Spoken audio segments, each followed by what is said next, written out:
Welcome to Penrose Learning, where we make understanding easy. You start by confirming the essential prerequisites.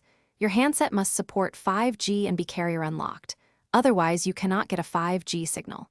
Next, insert the Dito SIM into the primary SIM tray, because many phones only enable 5G on SIM1. Once done, charge to above 50% to avoid interruptions and turn on mobile data. You do this now to make sure the network negotiation begins immediately, which speeds up provisioning and reduces the chance of a failed 5G attach. You now configure the phone so the network can provide 5G. Open cellular settings and set the preferred network type to 5G/4G automatic. This allows fallback when 5G is weak. Then edit the APN to Dito's specific APN values, because APN mismatches block data and advanced services.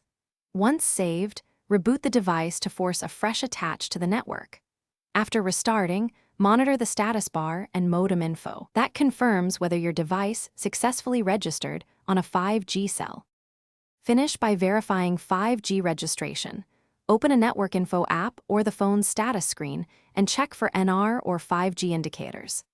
If you don't see 5G, toggle airplane mode for 10 to 15 seconds to force re-registration and make sure you are in a 5G covered area.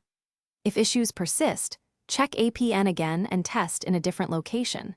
Otherwise, contact Dito support so they can confirm SIM provisioning. One key troubleshooting tip: swap the SIM into another 5G phone to isolate device versus account problems.